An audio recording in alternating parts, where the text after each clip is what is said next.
Hey, thanks so much for tuning into the Daily Dose for Spiritual Growth. We are continuing on in the book of Proverbs. Thank you so much for tuning in. Really, the goal behind these daily devotionals is just a reminder, a catalyst to really spark your interest, your passion to get into His Word. And you want to be a wiser person. You want to have not just human worldly knowledge, you want to have godly wisdom. Well, that's why we're going through the book of Proverbs, book of wisdom. We're going to be in Proverbs chapter 11 today, talking about two different concepts, two different verses, but I want to encourage you to read the entire chapter. Listen to Proverbs chapter 11, starting in verse 13. It says this: "A gossip goes around telling secrets, but those who are trustworthy can keep a confidence." You know, when you think about gossip, you can probably think about several different avenues of how you can gossip, or maybe when you hear the word gossip and you think, "Wow, people have gossiped about me. Wow, they've used my words against me. They've talked bad about me when I'm not there." I mean, those are all forms of gossip. But listen to this: a gossip is someone who goes and tells secrets. Have you had somebody? Or maybe let's just have it this way. Have you shared a secret? Have you shared in confidence with somebody? And maybe you were just pouring out your heart, your soul. You were in a vulnerable state and you shared something in confidence. And that person goes out and tells another person.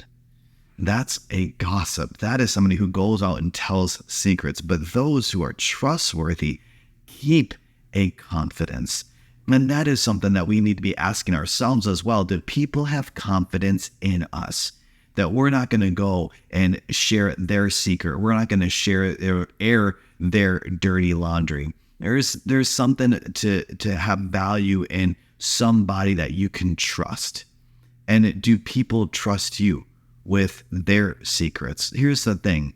It's important to have people in your life that you can be open, that you can be honest with. I mean, I've got people in my life that know every area of my life. Why?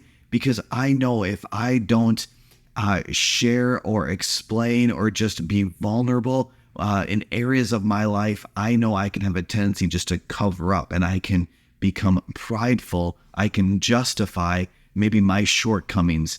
But if I reveal them, Pastor Sarah says this all the time, and I'm a firm believer in this, is that it cannot be healed until it's been revealed. I say it this way: you cannot change what you're unwilling to confront. You can't do it. And so we need to have people in our life that we can be open, we can be honest with, and that person needs to be trustworthy, and we need to have the confidence that they keep it to themselves, and it becomes between them and you and God. That's what it needs to be. Here's the next concept here that we can apply to our lives. Verse 14, "Without wise leadership, a nation falls. There is safety in having many advisors." And that is something that I value, is having the right people in my life, having wise counsel. The Bible also says in Proverbs that abundance of counsel, there is wisdom. And I know that I'm limited in my experience. I'm limited in my human wisdom. And I want to do whatever I can to gain and to glean from experience from other people. That's why I'm a collaborative leader. That's why I value community and being around like-minded people, being around people that are a little bit further in front of me as far as leadership, as far as age, as far as experience, whatever it may be, because I want to continue to learn and grow, because I want to have wise leadership. But I know that if I'm limited to myself, I'm going to be limited in my leadership. So in order for me to be wise, I need to first go to the greatest counsel, and that is the Holy Spirit. He is my counselor. He is my guide. He is my leader. And I'm so thankful that God uses other people. And that's why I choose to have other wise people in my circle of influence. So think about that for your life. The two concepts is this: do you have the confidence in somebody that you can share and be vulnerable with? And do people think that are you trustworthy? And the second thing is this: do you have the right people in your life so that way you can gain and glean wisdom from, so you can be a better leader. Hey, let's apply these truths so we can be better and continue to grow so we can be a better representation of God the Father. Hey, thanks so much for tuning in. I should tune tomorrow for the Daily Dose for Spiritual Growth.